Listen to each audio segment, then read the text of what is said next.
I downloaded TikTok, at age 40, I downloaded TikTok and I started like using it. I said, I got to know how this works if we're going to put stuff on it.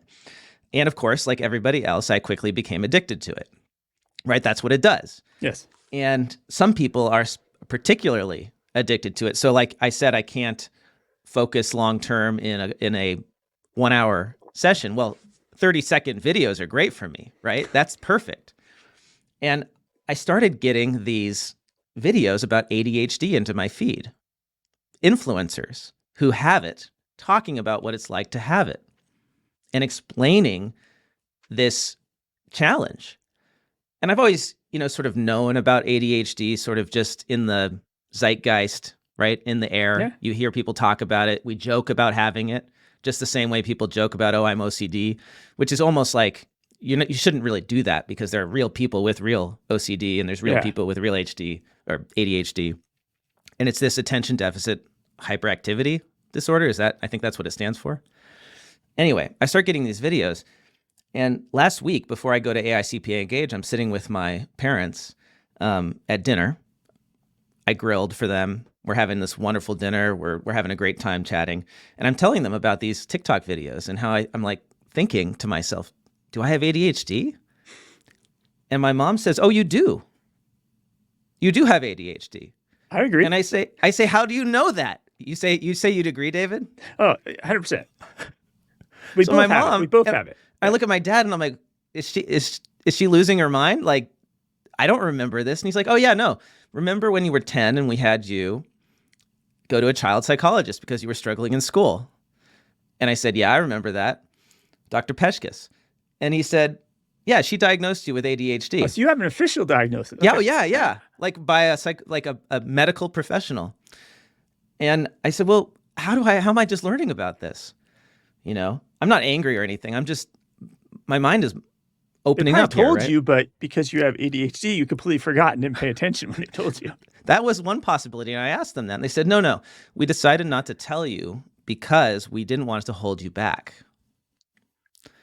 And I'm thinking to myself, I'm processing this, right, after dinner. And, my parents are in their 70s. And also this was 30 years ago. And at the time, 30 years ago, I think people were a lot less accepting of anything mental illness related or agree. Right. Like in they told me a little bit more at dinner about why they did this. And there were no accommodations the school was going to make. Right. I think at the time it was like medicate to make you normal. Yeah. And that has problems too. Maybe you over-medicate. Maybe somebody loses their creativity. And David, like I was a musician. I was very, like there are good things about this condition, right? Yes. And so they decided not to tell me. So I've gone for 30 years without knowing that I have this thing and just like brute forcing my way through life. But it's really funny to think about like how this all ties into what we talk about on our show and what we're doing with Earmark and this issue I have at conferences, right? I can't sit in an hour-long session because my brain won't focus for that long.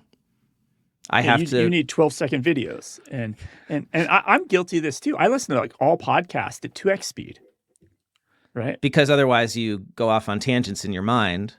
Well, I don't know if it's because I go off on tangents. It's just I don't have the patience. Like it's like I want to consume more faster. Right. And that's what I love about on-demand learning is that it works at my pace. So I can turn it on, turn it off.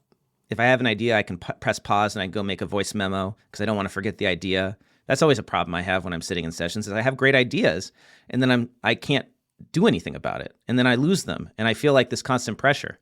Yeah. But I think that's the background basically. The two reasons why I struggle at conferences is that.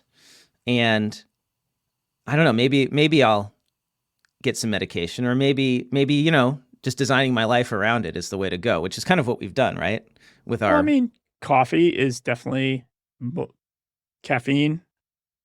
Well, you know me, exercise bodes well. I drink a lot of coffee. Me too. And since I've exercised since I started exercising like an hour and a half, 2 hours a day, my mental state has been a lot better. Yeah. Coffee, exercise, and protein. That's kind of the formula to. But what is not compatible with this ADHD or any mental differences. What's the term people use now?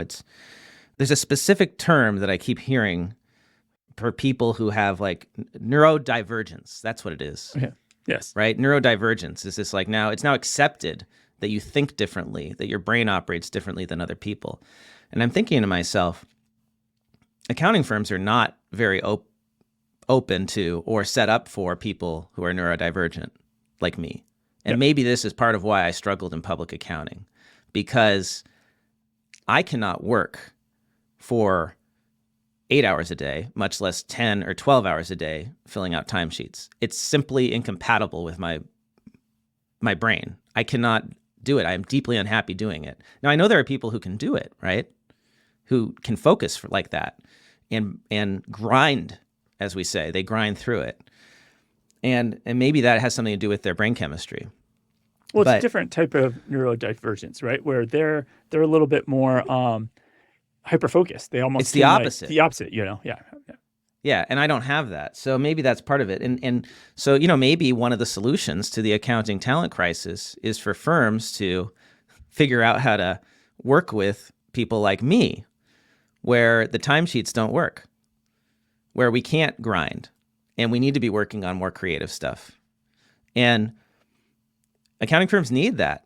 They really needed my help. I actually felt really bad when I left because I could have done so much good if the system had been set up right. To support, your thought process. My happiness. And ideas, yeah.